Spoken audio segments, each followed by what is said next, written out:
Hello friends, welcome to SSC coaching centre. दोस्तों, आज के वीडियो में देखेंगे गणित के इम्पोर्टेंट प्रश्न और सभी प्रश्न सभी चैप्टर से लिए गए हैं, अलग अलग चैप्टर से। अगर मैं इस पहले प्रश्न की बात करूं, ये अलजेब्रा के चैप्टर से लिया गया है। बहुत अच्छा प्रश्न है। जो इस प्रश्न में कन्फ्यूज़न बनता है वो ख़त्म करने के लिए मैं ये प्रश्न लेकर के आया हूँ। कभी भी इस तरीके का प्रश्न बनेगा तो आप उसे करके आएंगे। देखिए प्रश्न क्या कह रहा है, यदि x प्लस 1/x बराबर 5 हो तो x के बटे में 1 प्लस x स्क्वायर का मान ज्ञात करें।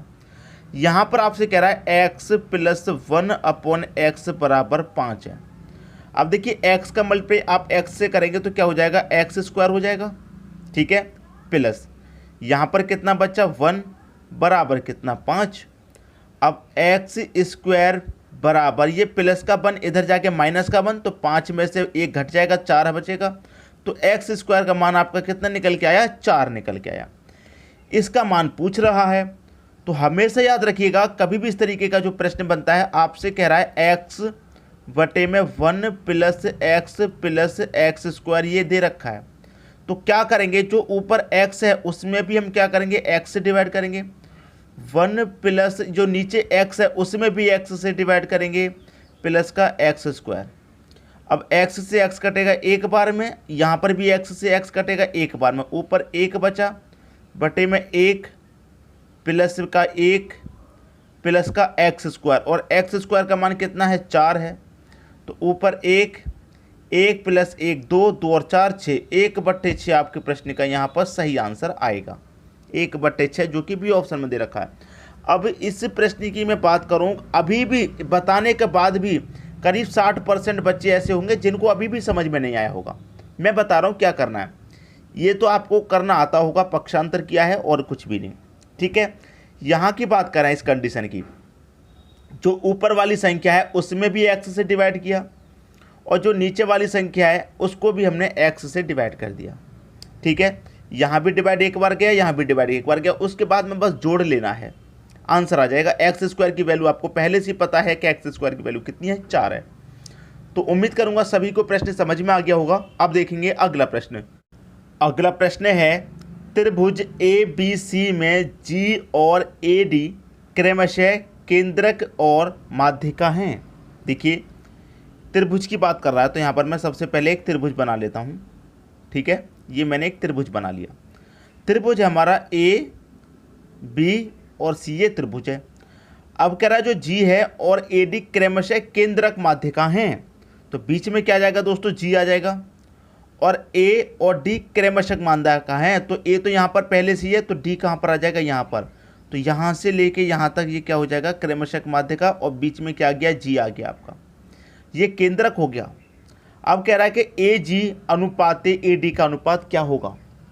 हमेशा याद रखिएगा, कभी भी इस तरीके का प्रश्न पूछा जाए, कभी भी, बहुत बार वैसे पूछा जाता है, लेकिन यहाँ पर तो आपको कोई संख्या दे ही नहीं रखी है, ना तो 1 2 3 4 कुछ भी यहाँ पर संख्या प्रश्न में नहीं कही गई है। तो हमेशा याद रखना, इस तरीके के प्रश्न में आप क्या करेंगे कि यहाँ से लेके यहाँ तक की जो केंद्रक की दूरी है उसको क्या लेंगे आप, 2, और यहाँ से लेके यहाँ तक की जो केंद्र से और यहाँ नीचे तक की जो डी तक की जो दूरी है उसे आप कितनी लेंगे, 1। बस ये सोचना है आपको। अब आपसे कह रहा है ए जी अनुपात ए डी क्या होगा। अब ए जी कितना है भाई, ए जी पूछ रहा है ना, तो ए जी कितना है, ए जी 2 है, तो ए जी आपका 2 हो गया। और पूछ रहा है ए डी, तो ए डी यहाँ से लेके यहाँ तक, तो यहाँ से लेके यहाँ तक पूरा काउंट करेंगे, 2 और 1 3, तो 3 हो गया। ए जी और ए डी कितना हो जाएगा भाई, 2:3 हो जाएगा, कुछ भी नहीं है। ए जी पूछ रहा है तो ए जी तो आपका 2 हो गया, और ए डी पूछ रहा है तो ए यहाँ से लेके यहाँ तक 2 है, और यहाँ से लेके यहाँ तक 1 और है, तो ये 3 हो जाएगा कि नहीं हो जाएगा, यहाँ से लेके यहाँ तक पूरा।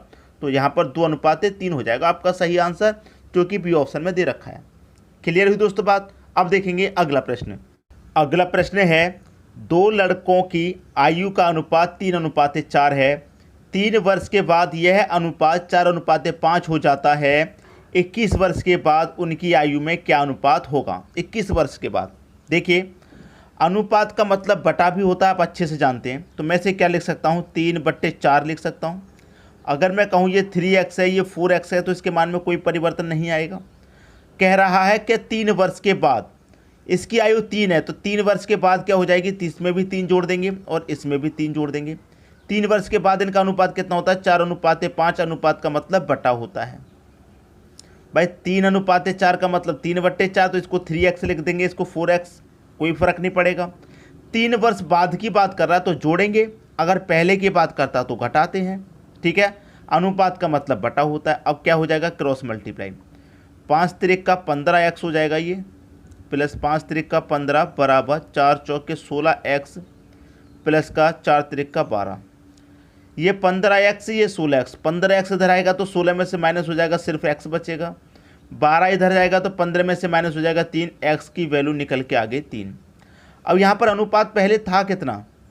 3:4 था, तो x का मान आपको पता चल गया 3 है भाई। x का गुना हो रहा है इसमें, जो आपको अनुपात पहले का था। तो 3 त्रिक का 9, 3 चौके 12। ये इनकी पहले की आयु है, ये इनकी पहले की आयु। लेकिन आप पूछ क्या रहा है? 21 वर्ष के बाद की पूछ रहा है भाई। ये 3, इसकी 9 है, इसकी 12, निकल के आ गई। 21 वर्ष बाद क्या होगी? तो भाई इसमें भी आप 21 जोड़ दीजिए और इसमें भी 21 जोड़ दीजिए। कितनी हो जाएगी 21 वर्ष बाद? 9 और 21 30 हो जाएगी, 12 और 21 33 हो जाएगी। इनका अनुपात पूछ रहा है। 3 से कटाएंगे 10 बार में, 3 से कटाएंगे 11 बार में, 10:11 इनका अनुपात होगा 21 वर्ष के बाद। डी ऑप्शन में दे रखा है, ये आपके प्रश्न का बिल्कुल सही आंसर हो जाएगा। क्लियर दोस्तों? पहले का अनुपात आपका कितना था? 3 और 4 था पहले का अनुपात। तो यहाँ पर उम्मीद करूँगा किसी को कोई समस्या नहीं होगी, सभी को प्रश्न अच्छे से आ गया। अब देखेंगे हम अगला प्रश्न। अगला प्रश्न है, कोई दुकानदार अपने सामान पर क्रय मूल्य में 40% अधिक मूल्य अंकित करता है। देखिए, कोई भी वस्तु होगी वो अपने आप में 100 रुपये की मान लीजिए उसको, ठीक है। जब कोई भी वस्तु हो, जब उसका मूल्य नहीं दिया जाता है, कॉस्ट प्राइस नहीं दिया जाता है, आप उसे अपनी तरफ से 100 मान लेंगे हमेशा। मान लीजिए जो भी वस्तु का जो क्रय मूल्य था वो 100 रुपये था। अब 100 रुपये की चीज़ पर उसने क्या किया? 40% अधिक मूल्य अंकित कर दिया। कितना? 40% अधिक अंकित कर दिया। 40% अधिक अंकित का मतलब है 100 की चीज़ पर 40 रुपये अंकित कर देंगे अधिक, तो उसकी कीमत हो जाएगी 140, ठीक है। अब उसने क्या काम किया? ग्राहक के लिए उसने कहा कि हम 25% की छूट दे रहे हैं। भाई पहले तो उसने 40% ऐड कर दिए, फिर बोला कि हम 25% की छूट देते हैं। तो 140 का 25% निकालेंगे, परसेंट का मतलब बटे में 100 हो जाएगा।